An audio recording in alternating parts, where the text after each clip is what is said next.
uma dúvida mesmo que ficou aqui comigo enquanto, né, você fez a sua tão boa exposição, tão excelente exposição sobre a questão do sonho e da crise dos sonhos, né? Você falou em utopia, falou em distopia, e eu fiquei pensando nesse intervalo, nesse interstício entre a utopia e a distopia. Eu vejo uma coisa que talvez a gente não tenha também sido orientado a construir como algo positivo dentro da nossa trajetória, que seria o desafio entre a utopia e a distopia, né? Então, porque de repente parece que a gente despenca da utopia para a distopia, né? Como se a gente só tivesse que viver situações limite o tempo todo, situações extremas. E como se a gente perdesse, durante a nossa trajetória, a consciência da própria caminhada. Né? E que é nessa caminhada que a gente vai estar entre a utopia, o desafio e a distopia também, que fica o tempo todo nos impulsionando a buscar uma nova utopia. Então é isso que eu fiquei pensando, assim, essa construção, né, desse elemento desafiador e ao mesmo tempo dessa postura de não despencar, né, de não se deixar despencar, como você falou no final, né? Não se perder, não perder o sonho, se perder junto com o sonho, né? Então eu fiquei pensando sobre isso o tempo todo, como a gente precisa pensar, né, nessa construção desse desafio, que você também falou de um jeito diferente, que foi a coisa de estar reinventando todos os dias um motivo novo para viver, né? E assim, a minha mãe, ela tem 84 anos e eu percebo muito isso nela. Ela sempre inventa uma coisa nova para ter motivação a cada dia.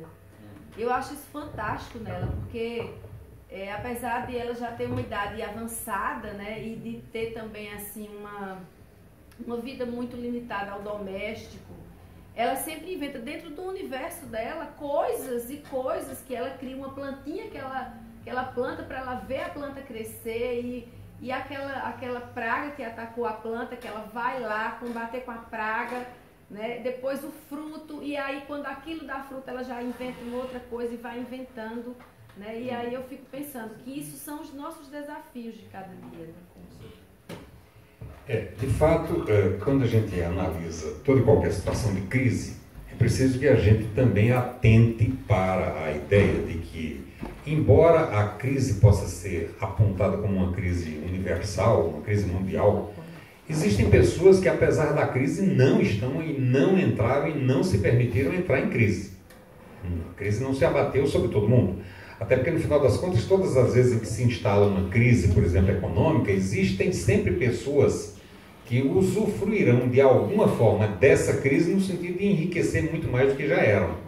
É preciso que a gente pense, por exemplo, na Argentina, que conseguiu não participar da Segunda Guerra Mundial e saiu lucrando pelo fornecimento de carne, tanto para os Estados Unidos quanto para a Alemanha, enriquecendo os cofres públicos a ponto de se tornar o país mais rico da América Latina, né?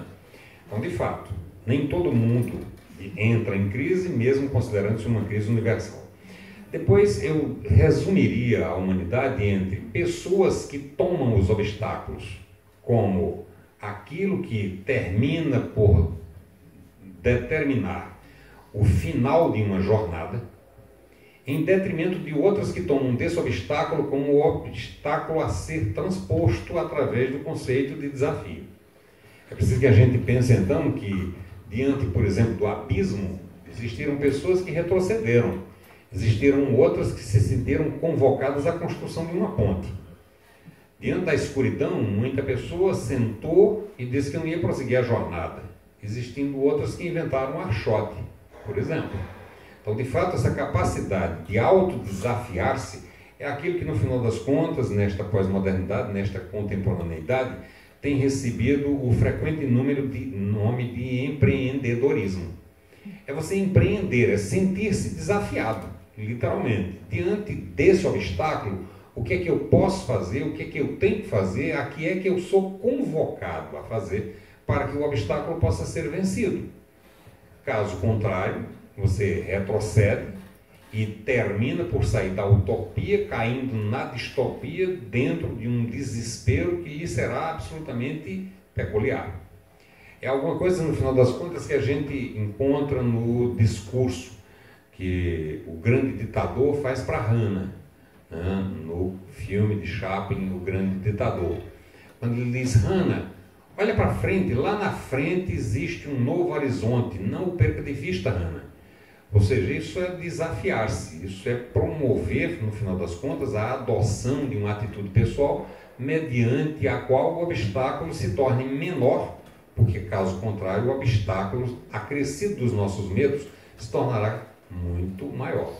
Isso que sua mãe faz, do ponto de vista da psicoterapia, do ponto de vista da psicologia e da psiquiatria, é a melhor medida de higiene mental que pode existir, que consiste fundamentalmente naquilo que eu dizia: reinventar todos os dias motivos para continuar vivendo, praticando a reinvenção dos motivos que levam à felicidade. Porque a felicidade não vai sozinha bater a nossa porta. Nós é que, no final das contas, temos que reinventá-la a partir desses pequenos motivos que a existência nos dá. Então, de fato, o desafio, a atitude de tomar no sentido de desafio todo e qualquer obstáculo, de fato não diz respeito a toda a humanidade, mas ainda bem que diz respeito a pelo menos 50% desses humanos que acompanham.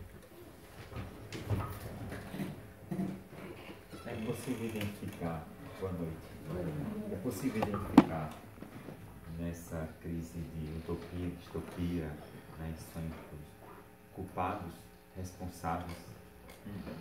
É possível localizar? Eu acho que sim.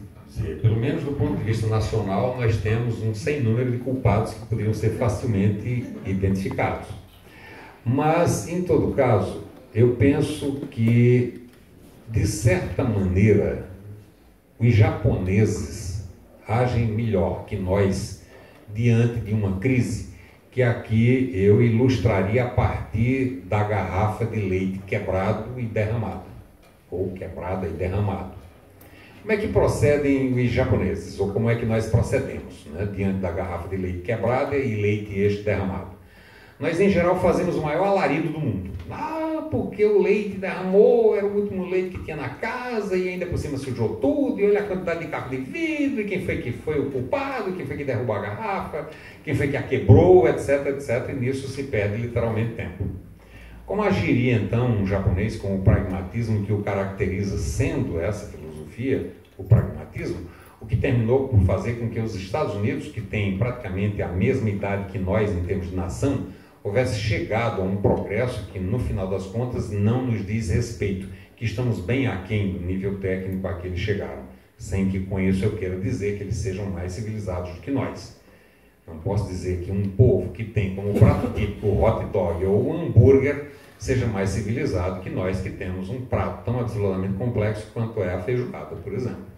Mas o pragmatismo nos traz lições. Como agiria então um japonês diante de uma crise, como agiria ele diante dessa garrafa de leite quebrada, leite esse derramado? Ele chamaria o gato. Porque o gato, no final das contas, ainda bebendo leite, de alguma forma o recuperaria. Ou seja, o que seria mais importante diante de uma crise? Seria perguntar por quem é culpado, apontá-los, julgá-los, eventualmente executá-los, ou cada um tratar de resolver da forma mais ágil possível, tomando essa crise no sentido de um desafio, a resolução melhor e mais rapidamente cabível. Claro que com isso eu não quero eximir as pessoas que, por exemplo, do ponto de vista brasileiro, colocaram o país na condição econômica, política, social e jurídica em que ele se encontra. Eu acho que essas pessoas têm que ser penalizadas, e penalizadas de maneira modelar, porque é assim que funciona o direito. Em geral, quando a gente toma da aplicação da pena no campo jurídico, a gente percebe apenas tão somente o elemento alusivo ao castigo. A aplicação de uma pena tem uma dupla função do ponto de vista social. Primeiro, do ponto de vista restrito, juridicamente falando, a pena é uma forma de ressarcimento simbólico que o autor pratica em relação à vítima ou à sociedade dentro da qual ele praticou ou adotou uma determinada conduta gerativa de um dado prejuízo. Então, a pena, a quantidade de anos de cadeia, né, que ao autor será aplicada, é uma forma simbólica de ressarcimento de uma perda por ele produzida em relação a um homicídio, por exemplo. Mas existe um segundo elemento, que é o elemento exemplificante. Aquele elemento que, do ponto de vista jurídico, funciona por uma via pedagógica, porque é tal como se o direito dissesse a ele que praticou um homicídio, que está sendo condenado a 30 anos de cadeia, serve o aviso. Toda e qualquer pessoa que, como ele, pratique a sua conduta, aplicar-se-á a essa pessoa a mesmíssima medida. O que significa dizer que, de fato, essas pessoas deveriam ser modelarmente punidas, e punidas com todo o rigor que a lei pudesse eventualmente ser utilizado. Porque não é pelo fato de se tratar de um crime não sangrento, de um crime não sanguinolento, que o crime de sangue não esteja oculto por trás desse colarinho branco e imaculado. É preciso que a gente pense, por exemplo, que toda essa fraude, todo esse roubo que foi praticado contra os cofres públicos, impossibilitaram a construção de hospitais, de escolas, da oferta da necessária segurança pública da qual nós necessitamos, de maneira tal que essas pessoas são, sim, responsáveis pelo estado de coisas na qual o Brasil se encontra. Mas é preciso que, enquanto a lei funcione, e a lei, em geral, funciona de uma forma muito lenta, nós, brasileiros, cada um de nós possa tomar daquilo que é necessário ser praticado para que, tomando a situação como um desafio, a gente possa, se não vencer a crise coletiva, mas vencer as parcelas de crise que terminaram sobrando para cada um de nós, brasileiros.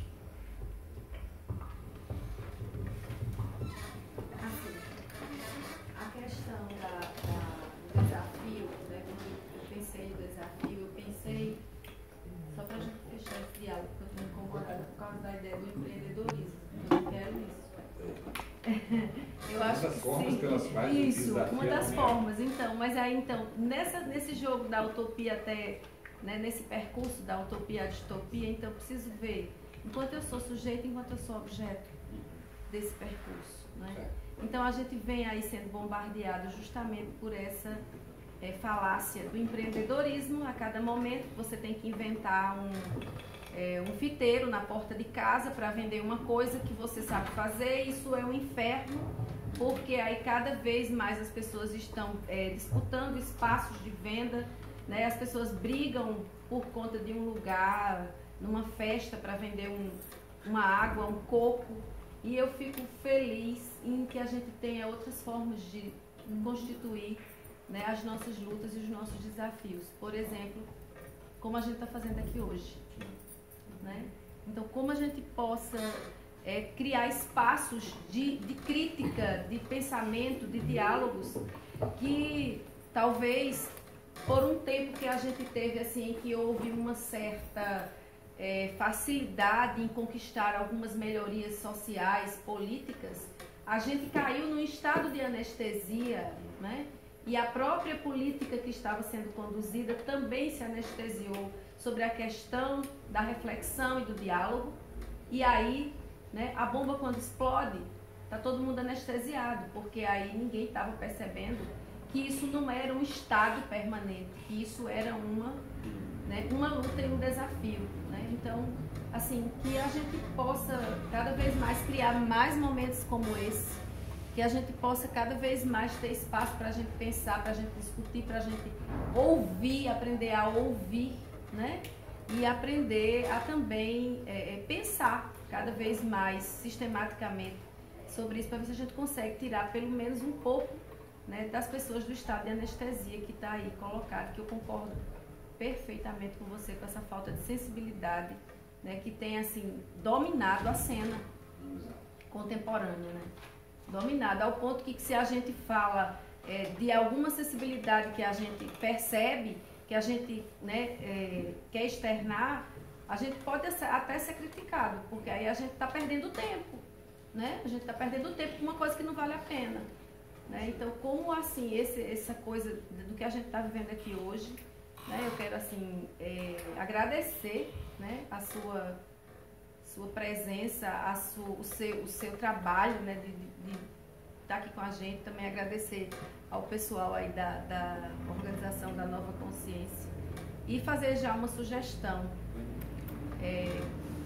como a gente está tendo aí em tela, né, essa questão muito da sexualidade, dos direitos das pessoas trans, né, se a gente puder constituir diálogos também com essa temática sobre a questão, né, da transexualidade, né, do respeito à homofobia e tal, que a gente possa produzir também nesse aspecto, porque mesmo que a gente precise de ter um pouco essa visão, de ter muito essa visão universal, a gente também precisa ter nessa visão do particular que vai sendo descartado, né, a cada dia. Então, assim, parabéns para vocês e obrigada por esse momento, por essa oportunidade.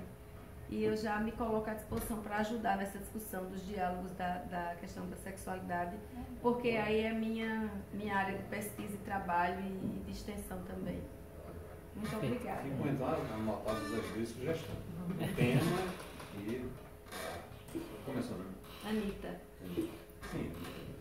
Então a gente, em nome da Organização Nova Consciência, agradece a presença aí do médico, professor Edmundo Galdense, e faz um convite a vocês para amanhã, a partir das 3 da tarde, estaremos todos aqui com outras temáticas e até domingo, quando será encerrado esse evento Diálogos Contemporâneos. Obrigado a todos. Agradeço da minha parte a presença de vocês, agradeço e peço desculpas pelo prolongado do tempo, mas tal como dizia minha mãe, demorei demais a falar e eu venho tentando compensar o tempo perdido no tempo que fiquei sem fala. Um grande abraço, um bom final de semana para todos.